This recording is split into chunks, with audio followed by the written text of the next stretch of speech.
Please welcome Desai!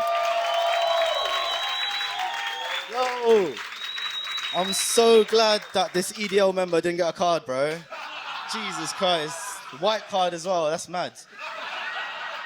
Looking like a Tory, bro. Fucking probably loves Rishi, man. I don't like Rishi. I don't like Rishi Sunak. Anyone agree with me? We don't like Rishi, man. Fuck this guy. You know what? I always wanted a brown prime minister, but then we got this guy. They gave us the whitest brown guy in the world, man. I don't know. I'm convinced he's just Nigel Farage in brown face, you know what I mean? He's like a chicken korma, you know, just Indian enough for the white palate. Oh, man. Watered down as fuck, man, I don't know. I had these grand ideas about when we finally get a brown prime minister, they'll be blasting Punjabi MC from the Houses of Parliament and shit. I know. I'll just have to wait for the Bollywood remake and shit. Shut up, bruv. Anyway. Dickhead. What a dickhead. That's South London energy, bruv. Fuck, man. Get out of here, man. It's my moment. Let me have my moment, innit? Don't like a brown guy on stage and shit, man. Nah, man. I'll be honest about Rishi. Like, I just don't trust anyone that's never been to Poundland. That's my thing, man. I can't relate. I'm a proper North Londoner, man. My comfort zone ends at the River Thames, so like anything beyond that, I'm just out of my comfort zone. Like last time I came south of the river, I dropped my phone. It was gone before it touched the ground. You know, it's shady, man.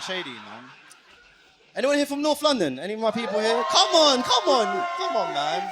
I'm a proper North Londoner, man. I'm gonna just annoy him, bro. I'm a proper North London, man. I grew up in Stoke Newington, you know, before it was gentrified, you know. Back in the good old days, you know, back when like there was knife crime and shit. Back when like MSN Messenger was our only dating app, you know. Or as I like to call it, the barbershop, because that's where the grooming happened.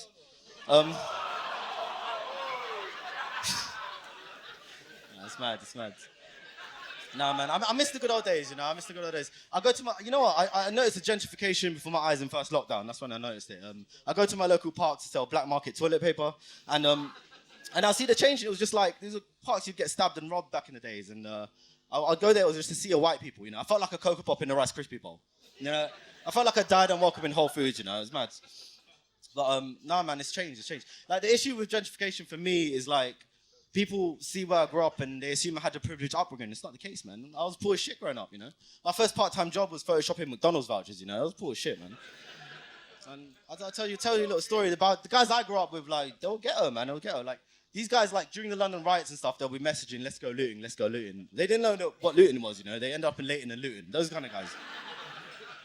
These are the guys, like, I went to a high school reunion recently, yeah. And before the reunion, we set up this group chat, you know? And it was vibes at first, you know? Like, everyone's talking about the good old days. And a few weeks into the group chat, people started selling shit. It was harmless shit at first, you know? Like, used cars, bootleg alcohol, that kind of thing. One guy was selling a bike. I opened the picture, zoomed in. It was my bike. Someone nicked it in 2015, man. Get out of shit, man. Now, I went to that reunion. It was in this, like, sports hall. We used to do gym in. I walked into the room. You could smell the gel time in the room, you know? Like, I walked in, I could feel my street cred go up and my credit rating go down, you know, it was that kind of thing. I couldn't even call for help, man. Like, there was no reception on my phone. It was just the ankle monitors were taking all the signal, you know. It was kind of mad. Oh, man. You guys are all South Londoners, though, innit? Yeah, man. That's mad. I've been betrayed twice in South London. That's why I don't come here anymore, innit? First time I was 16 and met a girl on Gumtree.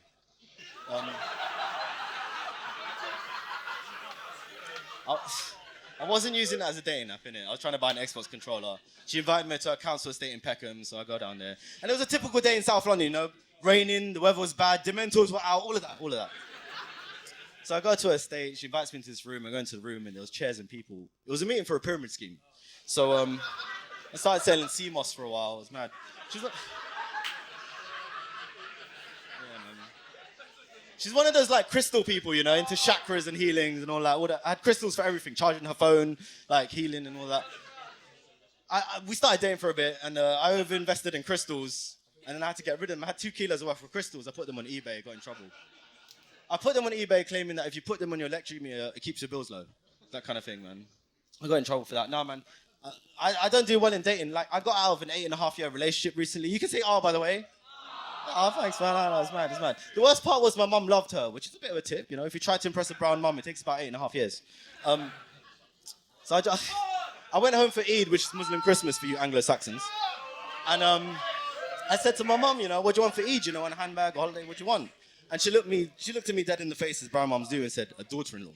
So 8.5 years out of the game, I jumped straight into dating apps. So I met one girl recently. She's a posh bird, innit? I eat in chicken shops. I don't really go to fancy places like that. But I tried to impress her, so I took her to Duck and Waffle to try and impress her, kind of a fancy place. But because I don't go to those kind of places, I left on the reservation note, pretend I come here all the time. This girl's way out of my league.